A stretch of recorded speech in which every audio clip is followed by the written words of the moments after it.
Hi guys, welcome back to another video. Today I am walking you through a quick little homemaking day in my life.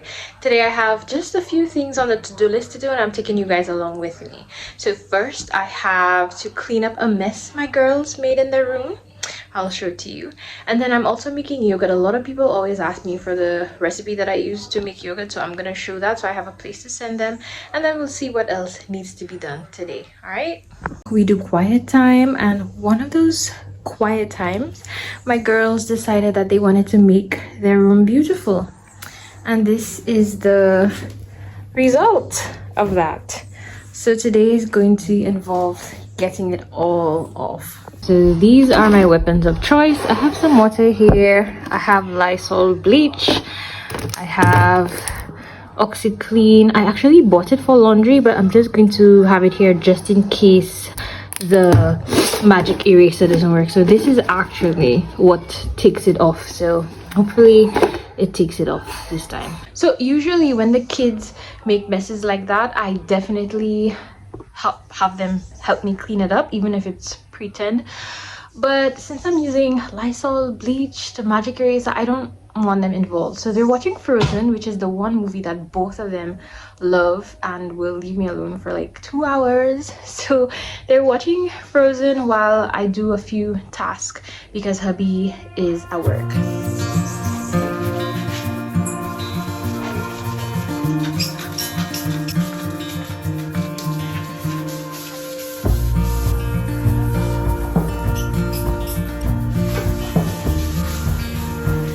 So the magic eraser is taking off like a superficial layer, and then there's still like another layer that's not coming off. But thankfully, the Lysol bleach takes off the rest.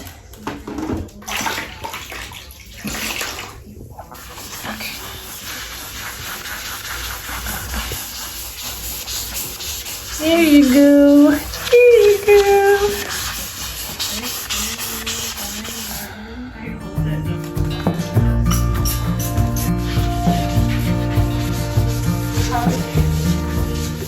I want to see if the OxyClean is gonna take it off. This is the Lysol No Magic Eraser. Let's try OxyClean.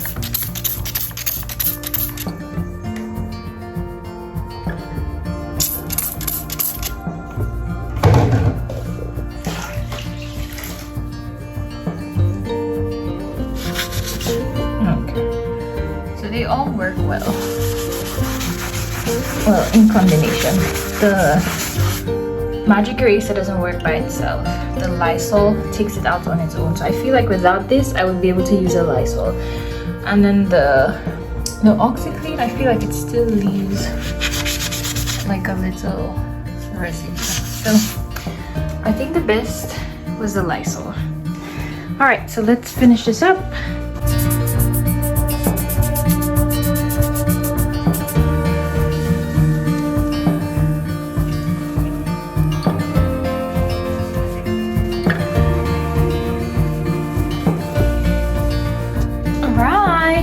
This is the wall. So good, so good. And turns out I don't need the magic eraser. All I need is this thing here, and it's fine. So question of the day: how did we handle like them writing on the wall? One of the valuable pieces of advice that I read in a book once said that you don't discipline children for being children. I thoroughly understand exactly what they're saying. So in other words, kids will be kids. They spill, they make spills, they make a mess, they write on the wall, they do a lot of things that annoy us as parents because we are the ones that have to do the cleanup. We are the ones that have to suffer the consequences of whatever their childish actions are, and then we tend to take out our anger and our frustration on them and discipline them for simply being a child. And somebody that I follow on Instagram recently adopted a baby with Down syndrome, and one of the things that she said was that having a baby with Down syndrome really changed her viewpoint on how she saw like some of the childish things that the kids does, because the baby with Down syndrome just simply cannot do some of those things. So they cannot, like the baby that she has, obviously because there's a range of the abilities of children with Down syndrome, but the baby that she has cannot pick up a crayon and write on the wall because he simply does not have the ability to. And a baby with Down syndrome cannot go to the fridge and take an egg and crack it all over the floor. And so having that baby just gave her a realization of how those childish things that they do that frustrate us is really a sign that the child is growing and the child is developing. Now, that is not to say that they do those types of things and you laugh and you're like, oh, they're artists and they're developing. So here is my strategy, and you can consider it prayerfully with your husband, with your partner, and pray about it and see in what direction God leads you. But I think in a situation like that, I do not discipline them if the child had never been given that warning before. So, for example, if the very first time that they wrote on the wall, I didn't discipline them because it's not something that it's something that they know. It's not something that they know they're not supposed to do, and so I don't necessarily discipline for that. But I do give them an if and a then, which is, if you do this again, then this will happen, so that they know that their actions have a consequence. So for the first time, I tell them that they're not supposed to do it, and I tell them if you do it again, then you will get a consequence. And then if they do it again, then they get a consequence. And so the reason why I'm disciplining is not because they wrote on the wall, but because I told them not to and they disobeyed, which I find makes a big difference. And so I do that with almost everything else. So if I find them playing in something that I don't want them to play in with, if I had never told them before that they're not supposed to play with it, I take it away from them and I tell them, no, don't play with that. Sometimes I even give a reason why not, especially my oldest. And then I say, if you do this again, then you will get a consequence for this. And then if they repeat the action, they get the consequence. And I feel like you need to be consistent and disciplined in yourself to follow out with the consequence, which I find is the most difficult part about being a parent and disciplining. Like, it's easy to feel tired and see them doing something you told them not to do and not want to get up and discipline them, not want to get up and train them. And that is the hard part. The other thing I would also say is that I try not to give them consequences that make no sense. Like, if you don't do this, you are still in the house by yourself. Who's going to leave the child in the house by themselves? Not me. So why would I tell them if you do? Because then they will learn that, oh, sometimes mommy says something but she doesn't mean it, and so they don't recognize that if I say don't do that, I mean it, because if they do it, they're gonna get the consequence. So I hope that was helpful to you. This is all based on parenting books that I have read and experiences that I have found true for myself as I parent my little one. So let's get on with it. I still have some more cleaning to do. Guys, I just wanted to show you. So this is done with crayon, I think. And I did the Lysol, but the Lysol isn't working. If you can see, these are the way it ran down, but then the lines are still here. But the magic eraser takes it off fine. So the marker came off with the bleach, but the pencil crayon needs a magic eraser.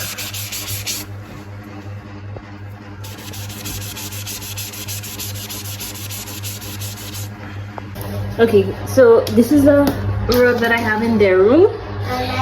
It's a cheap little rug that, you know, the quality shows, but what's that, baby? Just now, sweetheart. So they got maca on here too. I'm not gonna put the Lysol because I feel like if I put the Lysol, it's going to bleach the color out. So I'm going to try this. It's a stain remover, and it says you put it on, let it soak for 10 minutes, and then you put it in the laundry. So I will spray it on, leave it for 10 minutes, and then put it in the washing machine. And let's see.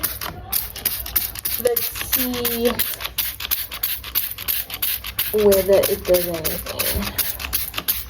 I'm not hopeful, but that's okay. This was literally like $20 US dollars. Okay, so I'm gonna, oh, there's over here too, so we'll just spray it, soak it up. Does it say to rub it in? It just says to saturate. So excuse me please, young lady. Thank you. Okay.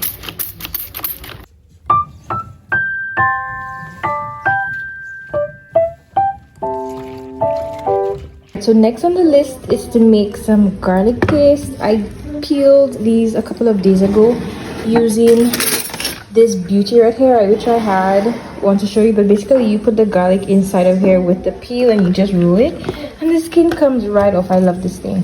So I'm just going to put this in the blender. I wish I had a food processor, but I don't. But I'll put this in the blender with some oil and make some garlic, which makes it a lot easier than chopping it up every day. Yes, baby. Okay, I'll hear you.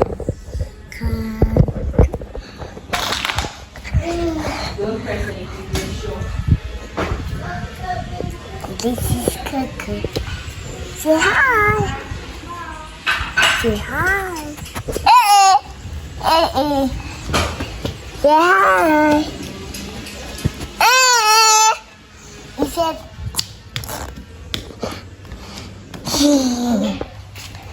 Is that? Mm-hmm. I'm done already. Come on this side over there.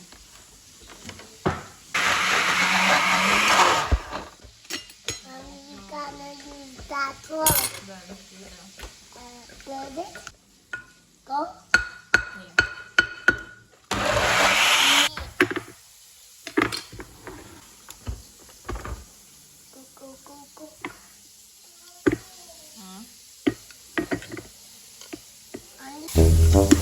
Mommy, is it?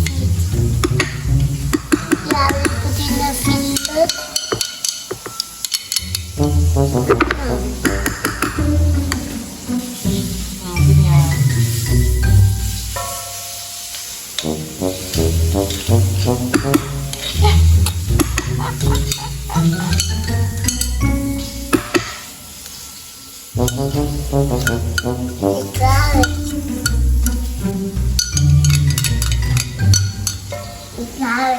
Finished product, which allows me to have fresh garlic without having to chop it up. Some practical application, I'm using a little bit of garlic paste here for my salad, and then I'm also using a little bit here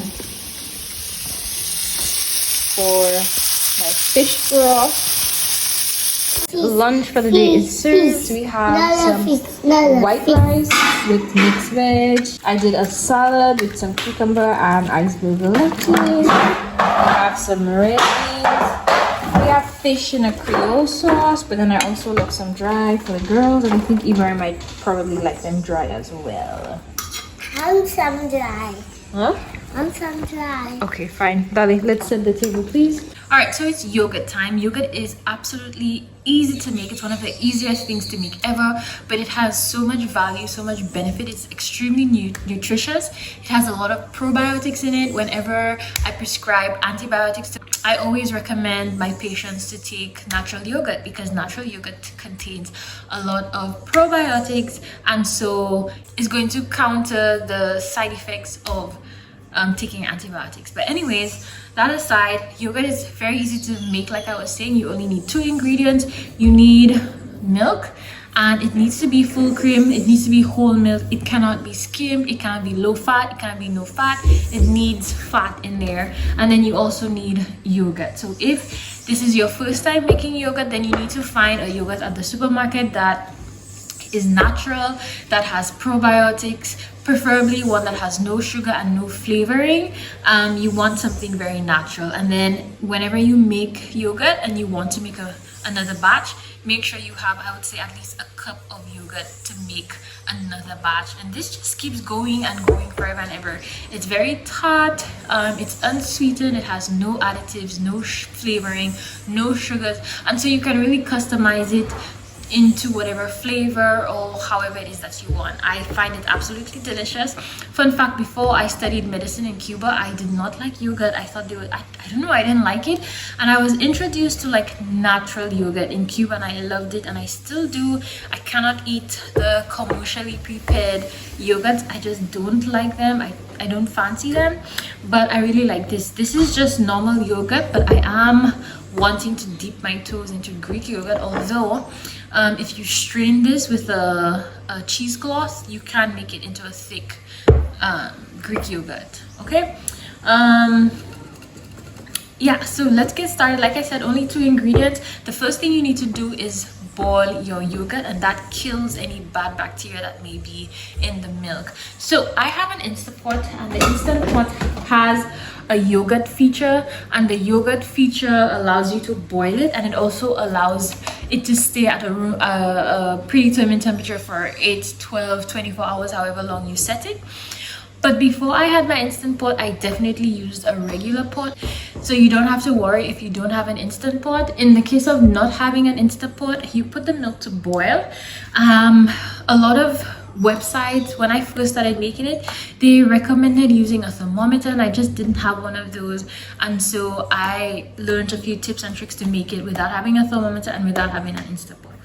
So the first thing you do is you put the milk to boil. If you don't have an Instant Pot, you turn the heat down low, and then you wait until you see bubbles forming on the outer edge of the yogurt. You don't want the yogurt to boil too much, right?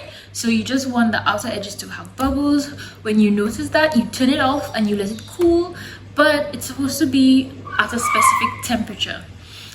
If you're not using a thermometer, then you stick your finger in there, make sure it's clean, and if you can tolerate the level of heat for about 10 seconds, then it's a good temperature. You don't want it too cool and you don't want it too hot, right? In the case of the Instant Pot, I do the same thing. I boil it and I allow it to cool. When it's at a temperature where I can tolerate for 10 seconds, I add in the yogurt and you let it sit for however long you want. The longer it sits, the more tart it is. I usually leave mine for 24 hours, but that is it. So let's do this. All right, so this is a layer of fat. This is normal, this is expected. I just take it out. And then next, what I recommend is taking a little bit of your warm milk out. This is the yogurt that I have. I left it out so that the yogurt would be at room temperature. We add the milk in.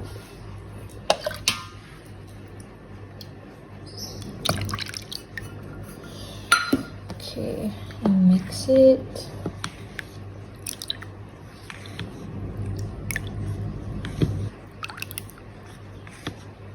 Okay, and then when that is well mixed, we take everything and then we add it right back in here, and then we mix. After that is done, for the yogurt, I will put here 24 hours. If you're using a pan, I would put it on, wrap it in a towel and keep it someplace warm for about the same 24 hours. Okay guys, so this is the rug. It's still a little wet, it's still damp. It took out a lot of it, but some of it is still stuck in there. So I think I'll probably do it again. Not today, but another day, and see if it does a better job, but not too bad. Last activity for the day is we need to stock up on groceries. This is like pretty I have no veg, just some apples, no carrots, no cabbage.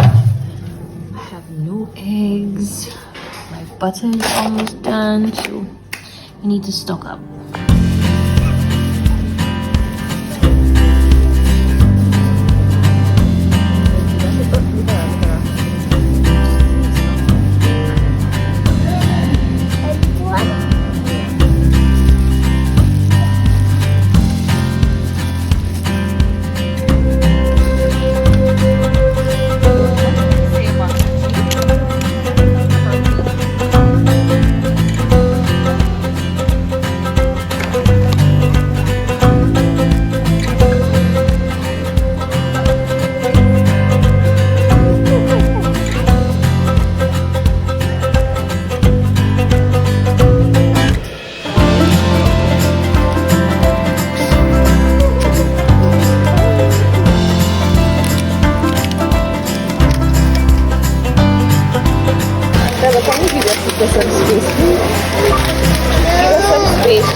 Okay. There you go. Give your sister some space, brother. Oh, careful. Sorry, guys. Hey, what?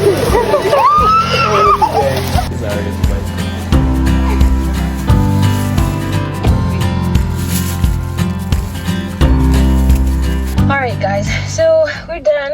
I would give just 3 tips when going to a store or anywhere by yourself with the toddlers, because as you know, they can run around and drop your hand and run and stuff like that.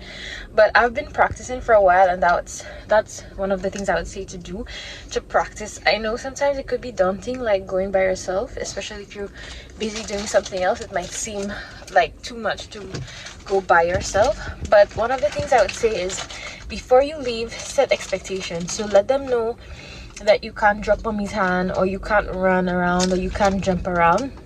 The second thing I would say is to be patient, and that if they are disobedient, you give them a consequence. So say for example, the consequence is timeout in the car.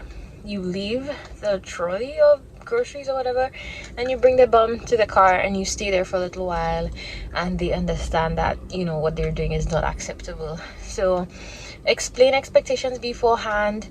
Be consistent with the discipline, even if it is an inconvenient. That was the second point. And then lastly, I would say to have fun and bring your kids into the experience, and not be embarrassed by the kid things that they're doing, that other people are watching you. I would say just relax, have fun, not be so concerned about what other people are thinking of you, but bring them in. So let them help you choose the groceries.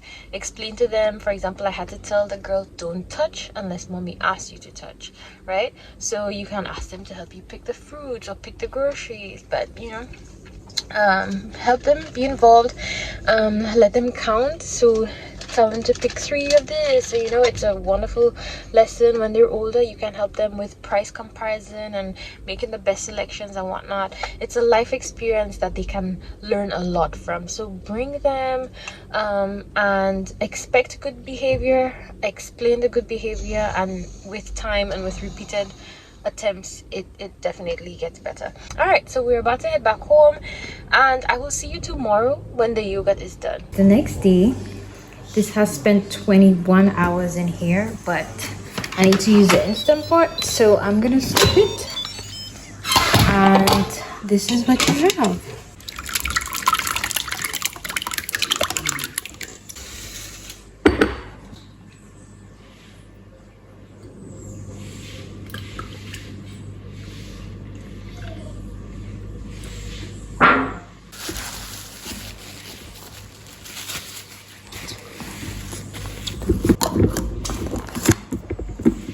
All right, thank you guys so much for watching. That's all for today's video. My husband is laughing at me because he said I should scrap the video because the yogurt didn't turn out as it usually does. Which, isn't it funny? Like, you do something all the time and it's fine, and then you decide, oh, you know what, I'm gonna show them how I make it, and it doesn't come out. All right, Not to make a yogurt. but that's okay, it's fine. I tasted it, it's fine. It's just a little more runny than it usually is. I'm not even sure why. The only thing I can think of is maybe I didn't put enough starter, like enough yogurt in the batch, but it's fine. Anyways, I hope you guys enjoyed. Thank you so much for watching. If you enjoyed, please like. If you're not a subscriber, don't forget to hit that subscribe button, and I'll see you